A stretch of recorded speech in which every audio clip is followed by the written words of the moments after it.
రెండో ప్రాకారంలో ప్రధానమైన ఆకర్షణ మణిమండపం. ఈ మండపంలో మ్యూజిక్ పిల్లర్స్ దర్శనమిస్తాయి. ఏకరాతిలో నిర్మించిన ఈ సంగీత మండపంలో ఒక ప్రధాన స్తంభం మధ్యలో 48 చిన్న స్తంభాలుంటాయి. రకరకాల సంగీత ధ్వనులను అందించే ఈ మణిమండపాన్ని 7వ శతాబ్దంలో నిందర్సీప్ నేదుమరన్ నిర్మించాడు. ఈ ప్రాకారంలో ధ్వజస్తంభానికి సమీపంలో గర్భాలయానికి ముందు నాద మణిమండపం కానవస్తుంది.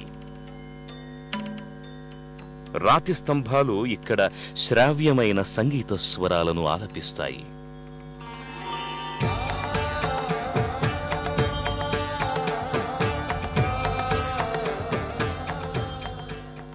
నెల్లియప్పర్ స్వామి ఆలయంలో మణిమండపం ఓ ప్రత్యేక ఆకర్షణ.